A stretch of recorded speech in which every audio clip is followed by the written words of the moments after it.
লাইফে যে কোনো কিছু যদি আমি অ্যাচিভ করতে যাই, সাবকনশিয়াস মাইন্ডের পাওয়ার ইনভিনসিবল। আপনি লাইফে যত ইনফরমেশন পাচ্ছেন, যা কিছু শিখছেন, তাই একটা না একটা জায়গায় স্টোর। আল্লাহর কথা স্মরণ করেন কিভাবে? আপনি ভিজুয়ালাইজ করবেন, আপনি মৃত্যু কল্পনা করেন, আপনি চিন্তা করেন বুকের উপর মাটি পড়ছে, এই ফিলিং গুলো আপনি এই যে প্রতিটা কিন্তু ডিটেইলড এক্সপিরিয়েন্স, এবং এই এক্সপিরিয়েন্স গুলো যত স্ট্রং হবে তত আপনার ঈমান বৃদ্ধি পাবে। Allah loves a strong believer. Strong believer বলতে আসলে কি বুঝাইতে চাচ্ছিলেন? You are strong because you are the slave of the strongest. এই স্ট্রেংথ বলতে আপনি কি বুঝাতে চাচ্ছেন? তোমাকে যদি আমি হারাতে পারি, তুমি ইসলাম কবুল করবা? তো রাসূল সাল্লাল্লাহু আলাইহি ওয়াসাল্লাম মুহূর্তের মধ্যে ওনাকে পিন ডাউন করে ফেলছে। তো আমি যদি নিজে সুস্থ থাকতে চাই, তাহলে হচ্ছে আমাকে স্ট্রেংথ ইম্পর্টেন্ট, ফিজিক্যাল স্ট্রেংথ।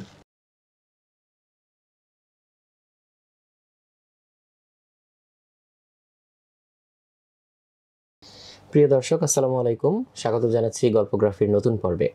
আজকে আমাদের সাথে অতিথি হিসেবে উপস্থিত আছেন সাদমান সাকিব ভাইয়া। আসসালামু আলাইকুম ভাইয়া। ওয়ালাইকুম আসসালাম ওয়া রাহমাতুল্লাহ।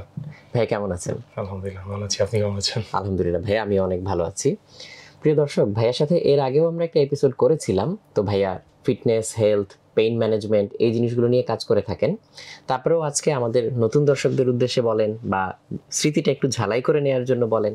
ভাইয়া ছোট্ট করে যদি আপনার কাজের পরিধিটা নিয়ে বলেন তাহলে আমাদের জন্য খুব ভালো হয়। আচ্ছা, মূলত আমি হচ্ছে health coach, but I mostly use the term pain free movement coach. Pain free movement coach, yes. তো বেসিকলি আমি যেটা করি সেটা হলো গিয়ে মানুষকে হেল্প করি যাতে করে প্রতিদিনের ডেইলি যে কাজগুলো আছে এগুলো কমপ্লিটলি পেইন ফ্রি আর এফিশিয়েন্টলি যাতে করতে পারেন। আচ্ছা, তো এটার জন্য আমি একটা মেথড ডেভেলপ করেছি, আমার এতদিনের রিসার্চ, এতদিনের ক্লায়েন্টদের সাথে কাজ করা এবং পড়াশোনার থেকে বেস করে। This is called brace.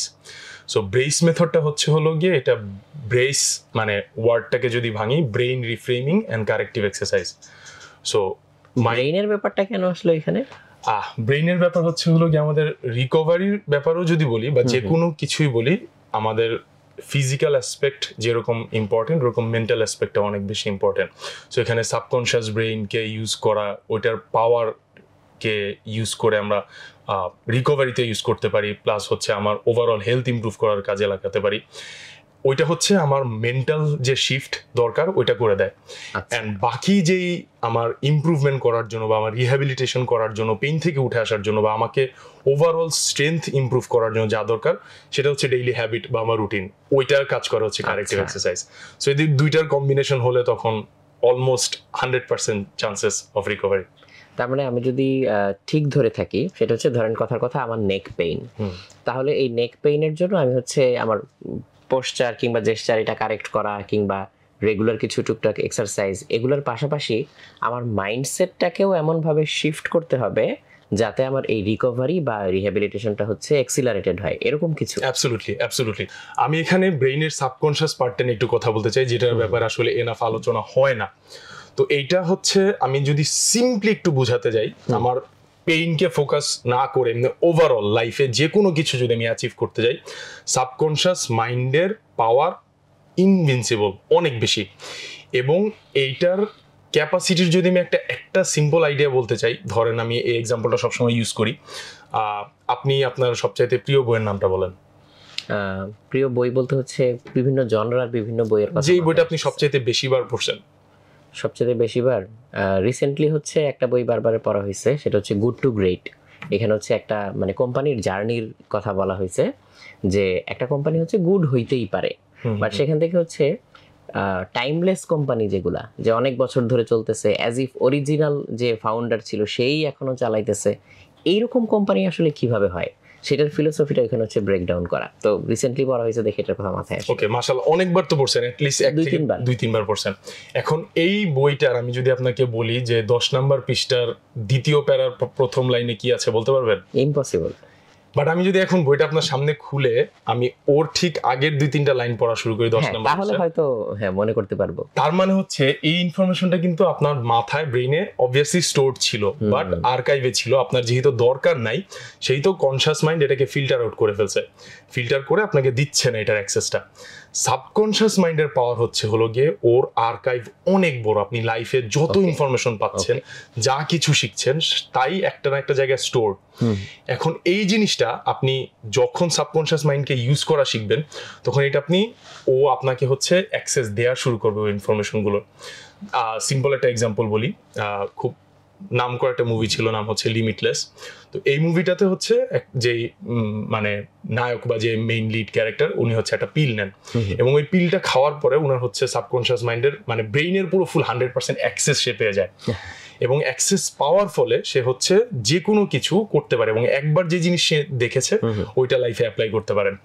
এখন এইটার একটা খুব আরেকটা এক্সাম্পল যদি বলি, যে ধরেন সাপোজ আমরা পুরানো দিনে সিনেমায় দেখতাম যে হচ্ছে নায়কের মাথায় পিছন থেকে ভিলেন একটা বাঁশ দিয়ে বাড়ি দিছে, স্মৃতি চলে গেছে, সে তার আর কিছু মনে নেই, আমি কে, আমি কোথায়, এরকম।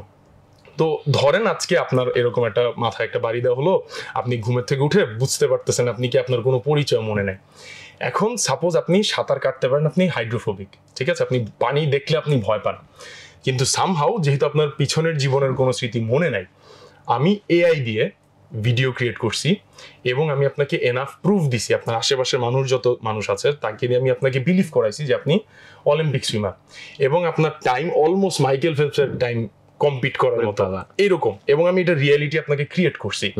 আমি আপনাকে সমস্ত ধরনের প্রুফ দিছি, দেওয়ার ফলে আপনি এখন বিশ্বাস করতেছেন যে মানে আমি ওইটা ছিল, হ্যাঁ আপনি ওইটাই, আপনার পিছনের তো কোনো স্মৃতি মনে নেই, এখন আপনার অনলি এক্সিস্টেন্স ইজ দিস, আপনার একমাত্র আইডেন্টিটি হচ্ছে লোকে এইটা যে আপনি অলিম্পিক লেভেলের সুইমার।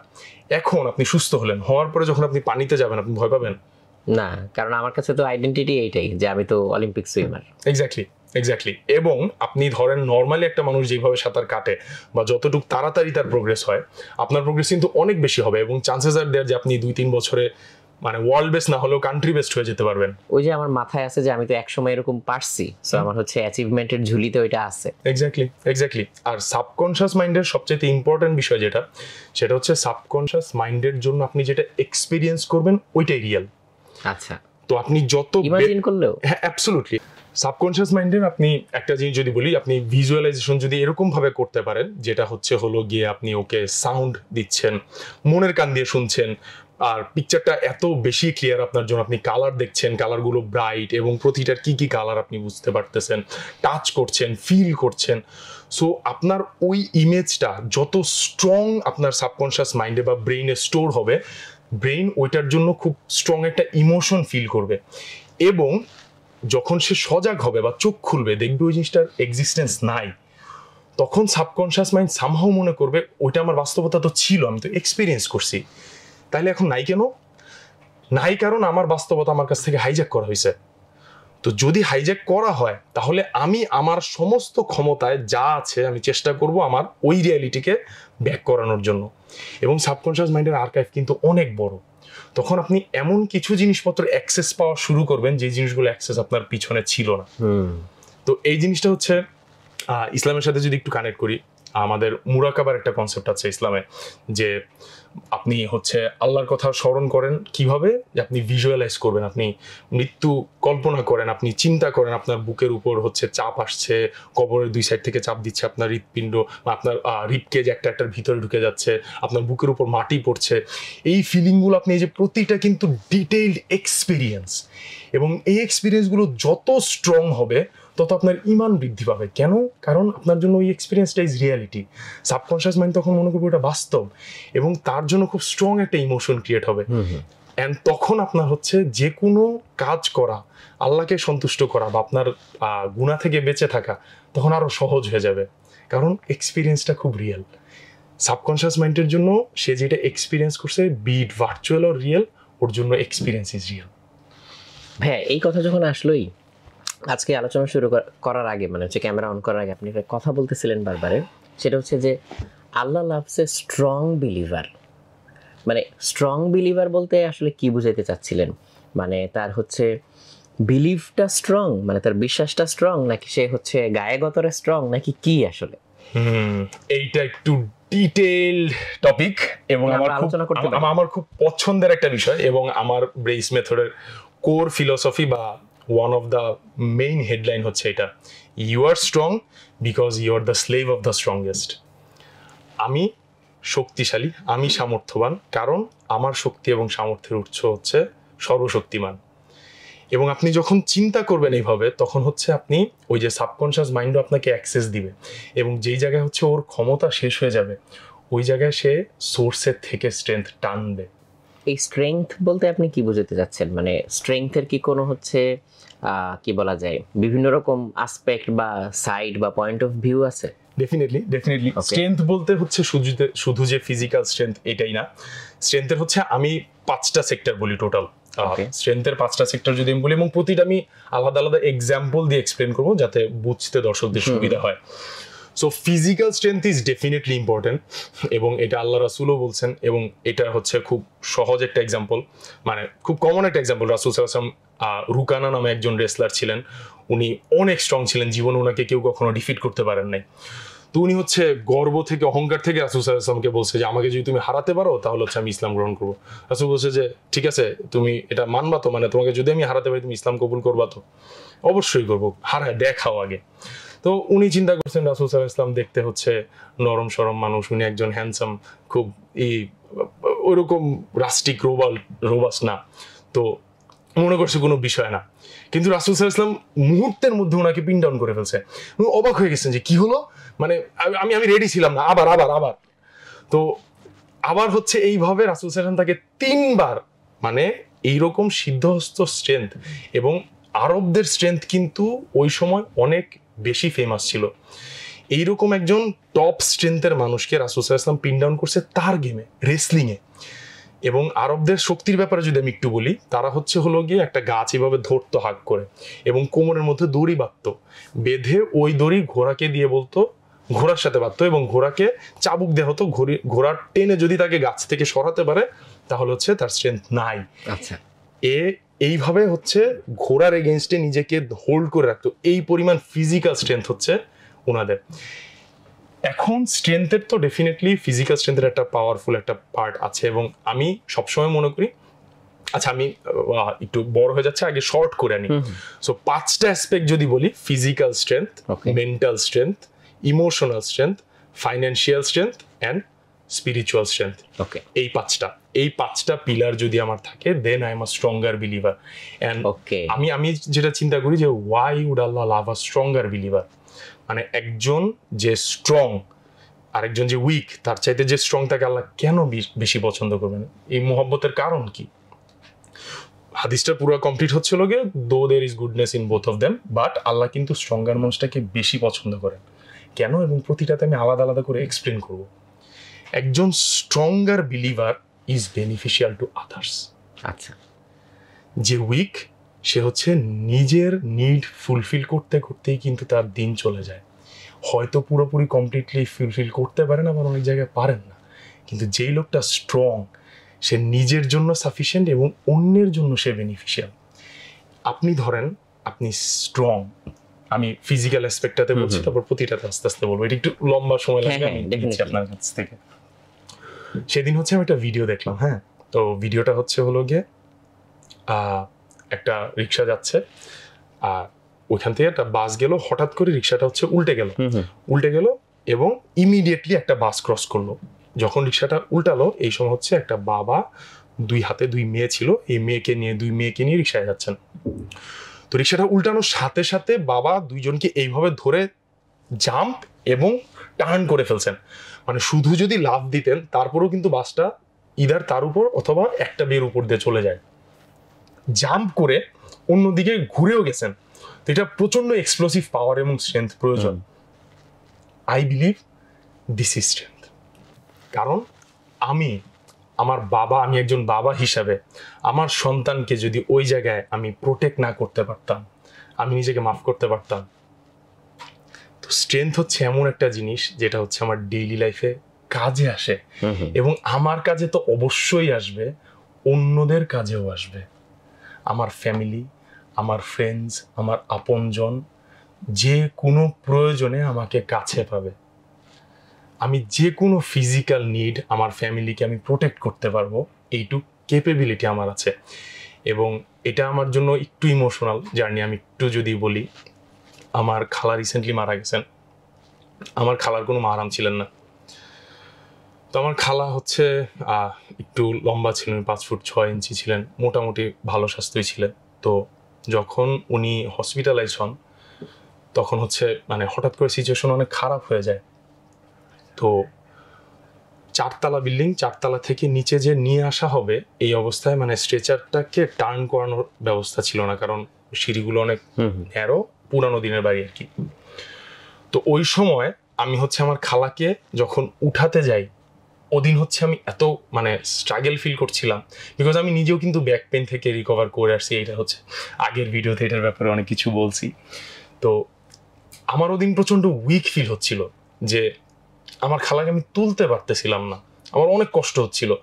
তারপরে আলহামদুলিল্লাহ যতটুকুই পারছি আলহামদুলিল্লাহ চেষ্টা করে নিয়ে আসছি। এবং আমি, আল্লাহ উনার হায়াত রাখেননি, উনি মারা গেছেন, আমার খালার কোনো মাহারামও ছিল না। তো কবরে যখন আমি নামি, লাশ আমার হাতে না, আমার একার হাতে পুরো লাশটা নামে। এবং কবর কিন্তু যথেষ্ট চিকন, মৃত্যুর চাইতে বড় সত্য কিন্তু আর কিছু নাই। মানুষ যখন একজন কবরে নিজে নামেন তখন কিন্তু উনি বুঝতে পারেন যে আমার এই জায়গায় একদিন আমারও আসতে হবে। তো আমি যখন কবরে নামলাম, আমার হাতের উপর পুরো লাশটা নামলো, মানে ওজন ছিল কিন্তু, এবং আমিও নিজে দাঁড়াতে পারছিলাম না। I feel very weak. আর আলহামদুলিল্লাহ আমার এই যতটুকুই আমার ফিটনেস আছে, আমি ওই জিনিসটা কিন্তু আলহামদুলিল্লাহ কভার আপ করে উঠতে পারছি।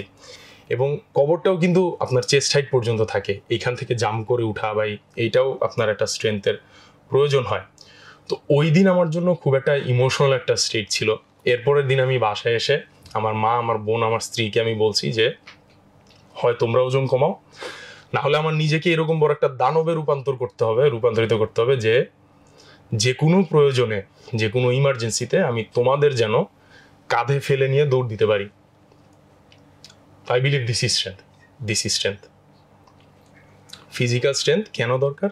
এই কারণে দরকার যে আমাকে প্রোটেক্ট করতে হবে, প্রোভাইড করতে হবে for me, for my family and for everyone else. শুধু পুরুষদের জন্য না, মেয়েদের ক্ষেত্রেও যদি বলি, যারা রাব্বাতুল বাইত ঘরে থাকেন, আপনি 365 দিন আপনাকে কাজ করতে হবে।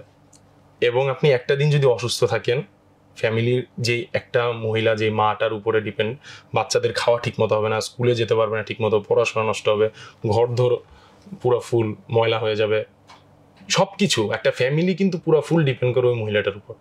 উনি অসুস্থ হয়ে যাওয়া মানে হচ্ছে গিয়ে পুরো ফুল ফ্যামিলিটার প্রতিটা মানুষের এফেক্ট হওয়া। তো আমি যদি নিজে সুস্থ থাকতে চাই, পেইন ফ্রি থাকতে চাই, তাহলে হচ্ছে আমাকে স্ট্রেংথ ইম্পর্টেন্ট, ফিজিক্যাল স্ট্রেংথ। দেন ফিজিক্যাল স্ট্রেংথ যদি এরপরের পয়েন্টে যাই, মেন্টাল স্ট্রেংথ ইম্পর্টেন্ট কেন, মেন্টাল স্ট্রেংথ দরকার কেন, বা আল্লাহ কেন একজন যার মেন্টাল স্ট্রেংথ আছে তাকে অন্য মানুষের চাইতে বেশি ভালোবাসবেন?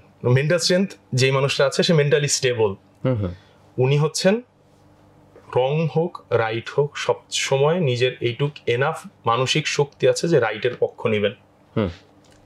আমি এখন এই জিনিসটা খুব মানে অবাক হয়ে দেখি, চিন্তা করি যে আজকে থেকে 15-20 বছর আগে রাস্তায় যদি একটা কোনো গন্ডগোল লাগতো, দুইটা রিক্সাওয়ালা বা দুইটা মানুষ যদি মারামারি লাগতো, মুরব্বীরা গিয়ে এটা থামানোর চেষ্টা করতেন, তাদেরকে আটকাতেন, এই মারামারি করো না। আজকাল এই জিনিসটা আমি দেখি না, পাই না। মানুষের মোরাল কম্পাস হয়তো ঘুরে গেছে, আমি জানি না। কিন্তু আমার মনে হয় মানসিক শক্তি যেটা দরকার, যে রাইটের জন্য দাঁড়ানো, এই যে আমাদের যে রিসেন্টলি যেই জিনিসটা হলো, এই জুলাইয়ের আন্দোলন, এই সময় আবু সাইদ একা এত বড় একটা থ্রেট, লাইফ থ্রেটে নিয়ে এইভাবে বুক পেতে দিছে, ইজ মেন্টাল স্ট্রেংথ। সত্যের জন্য আমি ভয় না পেয়ে আগে যাওয়া। এবং এই মানুষটা যদি এইভাবে না আগে যেত, এইরকম ম্যাসিভ কিন্তু এফেক্ট হতো না। তো ওই যে আবু সাইদের মেন্টাল স্ট্রেংথ, এই মেন্টাল স্ট্রেংথ দিয়ে অন্য মানুষ মানে ইনফ্লুয়েসড হলো এবং তাদের মেন্টাল স্ট্রেংথ ইমপ্রুভ করলো। ডোন্ট ইউ থিঙ্ক যে এটার জন্য আল্লাহ তাকে অন্যদের চাইতে বেশি পছন্দ করবেন? এটা মানুষের মানসিক স্ট্রেংথ এই কারণে দরকার। বা আমার যখন মানসিক স্ট্রেংথ এনাফ থাকবে, আমি আমার ফ্যামিলির জন্য আমার যত ধরনের অসুবিধা হোক না কেন, আমি যত কষ্টের ভিতর দিয়ে যাই না কেন, আমি এনাফ স্টেবল থাকবো, স্ট্রং থাকবো, যাতে আমি আমার ফ্যামিলি, আমার ফ্রেন্ডস, আমার কাছের মানুষজনগুলো আমি প্রোটেক্ট করতে পারি। এবং তাদেরকে আমি যতটুকু আমার জন্য করা আমার দায়িত্ব, আমি আমার দায়িত্ব কর্তব্যটুকু করতে পারি। আমার মন খারাপ, আমি আজকে কাজে যাব না, বসে থাকবো, this is not strength. Strength হলো আমার মন খারাপ, আমি ডিপ্রেসড, বিগ ডিল, আমার দায়িত্ব আগে, আমার কর্তব্য আগে, আমার কাজ আগে করতে হবে। That's it. এই কারণে যার মেন্টাল স্ট্রেংথ আছে, যার ফিজিক্যাল স্ট্রেংথ আছে, আল্লাহ তাকে অন্যদের চাইতে বেশি ভালোবাসেন। অন্যদের চাইতে বেশি ভালোবাসে। এরপর আসি ইমোশনাল স্ট্রেংথ। এটার খুব সুন্দর একটা এক্সাম্পল আমার কাছে গত 1 সপ্তাহ আগে আসছে। আমার খুব ক্লোজ একটা কলিগ এবং ফ্রেন্ড, আমার দিনই বন্ধু। এই লোকটা আমি যখনই তার সাথে দেখা হয়, কথা হয়, আমার মানে ইমান বৃদ্ধিতে অনেক কাজে আসে।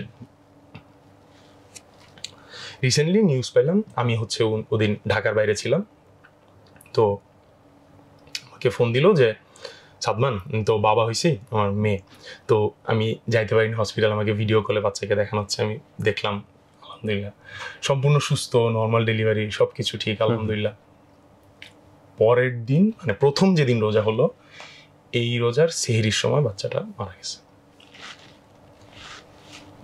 তো আমি জিজ্ঞেস করলাম, মানে আমি সম্পূর্ণ ভেঙে পড়ছে, আমি নিজে ভেঙে পড়ছি, যে মানে আমি নিজেকে চিন্তা করতেছিলাম ওই জায়গায় যে আমি এখানে থাকলে আমি কি করতাম। আমার বাচ্চা মাত্র জন্ম হলো, একটা দিন আমি কাছে রাখতে পারিনি, আমার বাচ্চা আমাকে ছেড়ে চলে গেছে।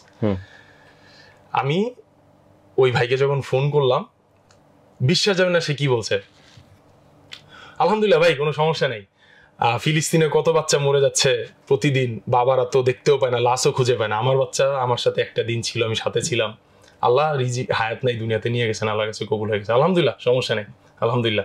কি অবস্থা তোমার বলো? মাত্র বাচ্চাটাকে দাফন করে আসছে। আমি কল্পনা করতে পারতেছি না যে নবজাতক শিশু এইটুকু বাচ্চা একটা বাবা দাফন কিভাবে করে। বাট এই সময় this is emotional and spiritual strength. This is spiritual strength. এটা হচ্ছে আমার স্পিরিচুয়াল স্ট্রেংথ। ইমোশনাল স্ট্রেংথ আমি একটু আগে পরে করে ফেলছি, ইমোশনাল স্ট্রেংথ নিয়ে বলার কথা ছিল। তো ইমোশনাল স্ট্রেংথ হলো গিয়ে যে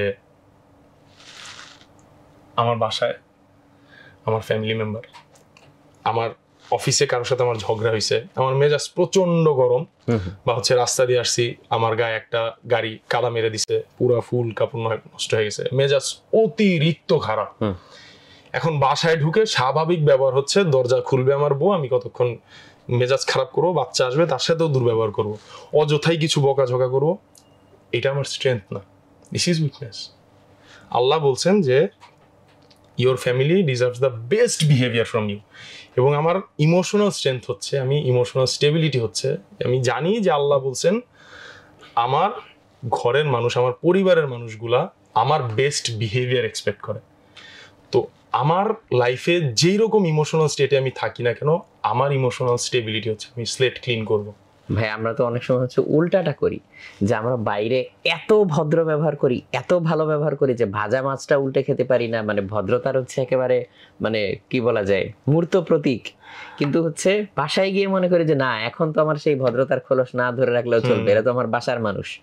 অথচ এখানে হচ্ছে জিনিসটা উল্টা হওয়া উচিত, যে আমার ফ্যামিলি হচ্ছে আমার বেস্ট বিহেভিয়ারটা পাওয়া উচিত। এইটা করার পিছনে কি আমরা মনে করি কি যে আসলে অফিসে খারাপ ব্যবহার কেন করি না, কারণ হচ্ছে আমার চাকরি রিস্কে আছে, বা বাইরের কারোর সাথে দুর্ব্যবহার করলে আমাকে মারতে পারে, ঝগড়া হইতে পারে, তো আমার রিস্ক আছে। বাসায় যে বউ পোলাপান এদের সাথে ঝগড়া করলেই কি না করলে কি, ওরা তো আমার আন্ডারে আছে, আমি যা মন চায় তা ব্যবহার করতে পারবো। দিস ইজ রং, সম্পূর্ণ রং, সম্পূর্ণ রং। ফিজিক্যাল স্ট্রেংথ গেল, mental strength, spiritual strength, emotional strength, financial strength. Financial strength কি? ফাইন্যান্সিয়াল স্ট্রেংথ হচ্ছে আমার কাছে এনাফ আছে যেটা দিয়ে আমি আমার ফ্যামিলির সম্পূর্ণ নিড যা আছে আমি পরিপূর্ণভাবে ফুলফিল করতে পারতেছি। এক্সট্রাভ্যাগেন্সি না, লাক্সারি না, নিড যা প্রয়োজন আমি পুরা করতে পারছি সব কিছু। এবং স্ট্রেংথ কখন দরকার? আপনার পরিবার, আপনার এক্সটেন্ডেড ফ্যামিলি মেম্বার, বা আমি পার্সোনালি মনে করি যে ফাইন্যান্সিয়াল স্ট্রেংথ হচ্ছে এইটা, আপনার কাছে কেউ এসে চাইবে আপনার, তাকে ফিরিয়ে দিতে হবে না, আছে না। আমি আমার খুব ঘনিষ্ঠ একজন আত্মীয়, যার ধরেন আপনার হলো ঋণের দায় আছে, তো আমার কাছে এনাফ আছে, আমি যে চাইলে তাকে সাহায্য করতে পারবো কর্জে হাসানা দিয়ে। This is financial strength. এবং এই 5টাকে যদি সামারাইজ করি, strength is more beloved to Allah. Why? Because you are beneficial to others. এবং স্ট্রেংথের ডেফিনেশন হচ্ছে গিয়ে যে কোনো ক্ষেত্রে, এই 5টা যে বললাম, আপনার কাছে এতটুকু আছে যেটা আপনাকে সার্ভ করতেছে, এবং আপনার কাছে কেউ সাহায্য চেয়ে ফিরে যেতে হচ্ছে না খালি হাতে। This is strength, this is strength. ভাইয়া স্ট্রেংথের ব্যাপারটা খুব ভালো লাগলো যে আপনি এখানে হচ্ছে স্ট্রেংথটাকে অনেকগুলো পয়েন্ট অফ ভিউ থেকে হচ্ছে দেখার চেষ্টা করেছেন এবং এটাকে লাইফের সাথে কানেক্ট করেছেন। ভাই আপনার যে মেথডটা ব্রেস, এইটার মধ্যে হচ্ছে স্ট্রেংথের পার্টটা কিভাবে আসে? তার মানে হচ্ছে এই জিনিসগুলো আপনি হচ্ছে আপনার রেগুলার রুটিনের মধ্যে বলেন বা হচ্ছে ট্রেনিং এর মধ্যে বলেন, এখানে কি কোনোভাবে ইনকর্পোরেট করেন? ডেফিনেটলি এইটাই তো হচ্ছে পুরো ফুল মেথডটা। সো দুইটা অ্যাসপেক্ট থেকে টার্গেট করি আমরা। এক নম্বর হচ্ছিল ব্রেইন রিফ্রেমিং, আর একটা হচ্ছে corrective exercise. So corrective exercise হচ্ছে আপনার প্রতিদিনের ডেইলি এফোর্ট।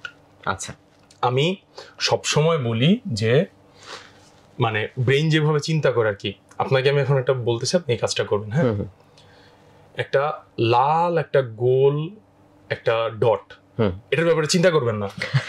আপনি তো বলার আগে আমি চিন্তা করে ফেলছি। হ্যাঁ, তো ব্রেইনকে আপনি যদি কমান্ড দেন যে তুমি ব্যথার ব্যাপারে চিন্তা করবে না, আমার ব্যথা নাই, বা হচ্ছে আমার ব্যথা ভালো হয়ে যাচ্ছে, প্রতিবার কিন্তু আপনি ব্যথা বলতেছেন, ব্যথার কিন্তু একটা ইমেজ আছে, রেড ডটের একটা ইমেজ আছে, নাই জিনিসটার কোনো ইমেজ নাই। তো ব্রেইন হচ্ছে ওই নেগেটিভ জিনিসটা পিক করে না, এর আগের টুক পিক করে। একটা বাচ্চাকে যখন আপনি বলেন যে এই দুষ্টামি করবে না, দুষ্টামি করবে না, ও দুষ্টামি করা পর্যন্ত পিকচার পায়, না এর কোনো পিকচার নাই, ও পাইছে দুষ্টামি করি আরো বেশি। যাদের ব্যাক পেইন, নি পেইন বছরের পর বছর পার হয়ে যায়, শেষ দেওয়া যায় না। এখন বলতে পারেন যে আমার ব্যাক পেইন, আমি চেষ্টা করি, আমি পারি না, ব্যথা হয়। আবার যদি আপনার ওই এক্সাম্পলে যাই, ধরেন আপনার বাচ্চায় আপনার কাছে আসতেছে না, সে বলতেছে যে একটা সামনে একটা দরজা আছে, একবার তুই বল আব্বা, ডাক আমাকে, বাপ বলে ডাক, বাপ আমার আব্বু হেল্প কর, আমি আসতে পারতেছি না, কি মনে হয় আপনি হেল্প করবেন না? হেল্প করবেন না? মাস্ট। তো আপনার যদি আল্লাহর কাছে যাওয়ার মাঝখানে ব্যারিয়ার, আপনার পেইন হয়, আপনি আল্লাহর কাছে চাইছেন, আপনার মালিকের কাছে চাইছেন, বলেন ব্যারিয়ার সরাই দিতে, দেখেন সরে নাকি না সরে। এবং আপনি যেই রব আপনাকে এত ভালোবাসে, যেই রব আপনাকে 70 গুণ ভালোবাসে, প্রতিদিন এই শেষ তৃতীয়াংশে এসে আপনাকে ডাকে আপন করে, যে আয় বান্দা আমার কাছে আয়, একটু একটু আমার কাছে আপন করে আমি তোরে পাই। অ্যান্ড আপনি হচ্ছে, আর সত্য কথা, আপনি যদি মন থেকে ফিল করেন যে আমার আল্লাহর কাছে যাওয়া, আল্লাহর সান্নিধ্য আমার পাওয়া দরকার, তাহলে না ব্যারিয়ার অটো সরে যাবে এবং আপনি সরাবেন। এটার জন্য সাবকনশিয়াস মাইন্ড আপনাকে হেল্প করবে, এবং প্রয়োজন হলে এই যে কারেক্টিভ এক্সারসাইজ। এবং আপনার সবসময় আমি মনে করি যে দোয়া অনেক ইম্পর্টেন্ট একটা জিনিস। আমরা হচ্ছে আমার যে কোনো কিছু যদি হয়, আমি দোয়াটাকে 3 নাম্বার, 4 নাম্বার, 5 নাম্বারে গিয়ে রাখবো, 5 নাম্বারে গিয়ে রাখবো। মেইন জিনিস এটা না। আপনার শিফা তো আপনি পারবেন না করতে, আপনার মালিক যদি না দেয়, আপনি শিফা কিভাবে নেবেন, সুস্থ কিভাবে পাবেন?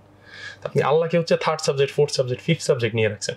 আপনি চান আপনার মালিকের কাছে, দোয়া কবুলের সিস্টেম আছে, দোয়া চান ঠিক মতো, আপনি ভিজুয়ালাইজ করেন, সাবকনশিয়াস মাইন্ডকে এঙ্গেজ করেন। এইটারও 5টা পয়েন্ট আছে যে আপনি দোয়া ডেফিনেটলি কবুল হবে।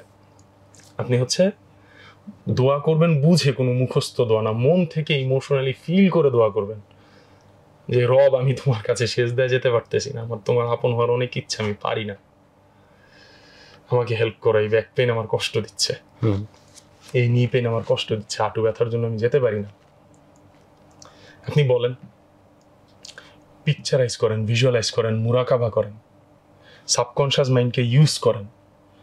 আপনি ওকে একটা ক্লিয়ার পিকচার দেন এবং প্রেজেন্ট টেন্সে কল্পনা করেন যে আপনি সেজদা দিচ্ছেন, আপনার ব্যাক কমপ্লিটলি স্ট্রং, এবং স্ট্রং একটা পিকচার দেন যে আপনার হাঁটু এতখানি স্ট্রং হয়ে গেছে যে আপনি লাফ দিয়ে হচ্ছে বাস্কেটবল কোর্টে, মানে বাস্কেটবল খেলতেছেন, বা আপনি 6 ফিট উঁচা হচ্ছে লাফ দিয়ে ফেলছেন।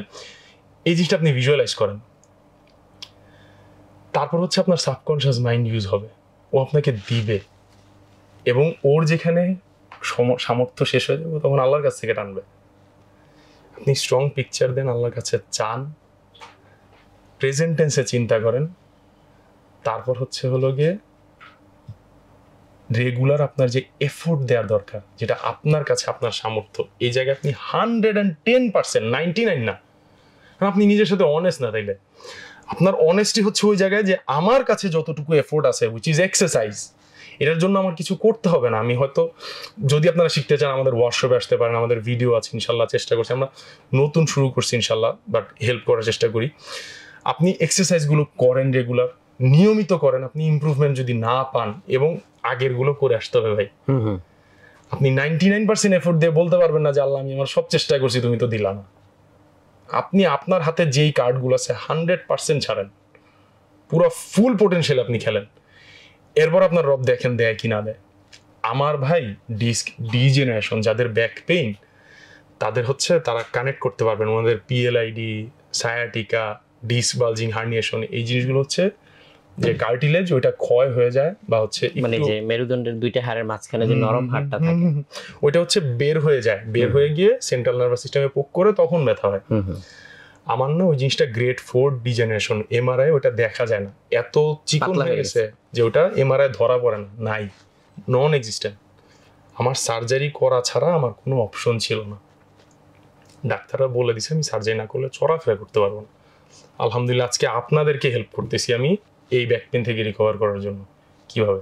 I focused on strength, I focused on my strength of my রব। আমার নিজের শক্তি, আমার রবের শক্তি 100 না হয়ে যাবে। মানে পুরো জিনিসটার মধ্যে হচ্ছে ফোকাসটা হচ্ছে বারে বারে চলে আসতেছে যে আমি আসলে কি চাইতেছি, কেন চাইতেছি, ওই হোয়াইটাকে স্ট্রং করা। এবং আমি যেটা বুঝলাম এই পুরো মেথোডোলজিটার মধ্যে, যে আমরা প্রবলেমে হচ্ছে অনেক বেশি ফোকাস করি, এবং ওইখানে ফোকাস করার কারণে এনার্জিটা ওইখানেই চলে যায়, যে আমার এই প্রবলেম ওই প্রবলেম, আমি শুধু হচ্ছে বাধাগুলাই দেখতে পাই। বাট আমার আসলে ফোকাস শিফট করা উচিত যে আমি বাধাটা কাটায় উঠে সামনে যেতে পারলে আমি হচ্ছে কি পাবো, কি অ্যাচিভ করব, কোথায় ইম্প্যাক্ট রাখতে পারবো, এই জায়গাগুলোতে। আপনি বাধা চিন্তাই করবো না, আমি বাধা দেখবো না, আমি শুধু আমার গোল দেখবো। আচ্ছা, বাধা অটোমেটিকলি আমি যখন গোলে ফোকাস করবো টপকে চলে যাব। বাধা নাই, বাধার ব্যাপারে চিন্তাই করা যাবে না। না আলহামদুলিল্লাহ ভাইয়া, পুরো জিনিসটা হচ্ছে খুব ভালো লাগলো, মানে খুব হোলসাম একটা আইডিয়া মনে হলো। তো আজকে মোটামুটি আমরা তো এপিসোডের শেষ প্রান্তে চলে এসেছি, বাট যাওয়ার আগে ভাই আপনার কাছ থেকে হচ্ছে এই যে আমি হচ্ছে মানে ওভারঅল হেলথের ব্যাপারে জানতে চাইবো না, জাস্ট আপনি লাইফকে যেভাবে এক্সপেরিয়েন্স করেন, এবং এখানে হচ্ছে অনেক অবস্টাকল আসে, অনেক হচ্ছে প্রবলেম আসে, অনেক ক্ল্যাশ তৈরি হয়, কনফ্লিক্ট তৈরি হয়।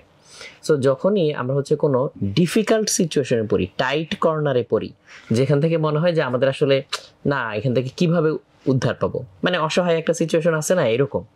সো এইরকম জায়গায় পড়লে ওইখানে আপনার ফিলোসফি কি, এটা যদি আমাদের কাছে শেয়ার করার মাধ্যমে আজকের এপিসোডটা আমরা শেষ করি।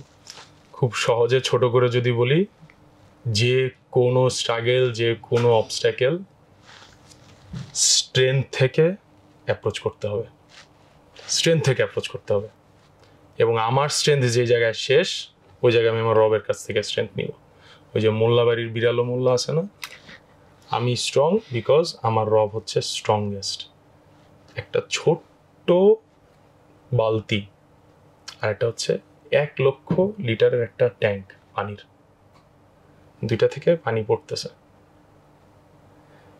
1 লক্ষ লিটার ট্যাঙ্ক, যেই পানি ভর্তি যে ট্যাঙ্কটা, ওইটাও কিন্তু শেষ হয়ে যাবে একটা সময়। কিন্তু আপনার এই ছোট বালতির পানি শেষ হবে না, এটার সাথে যদি আপনি একটা পাইপ সমুদ্রে কানেক্ট করে দেন।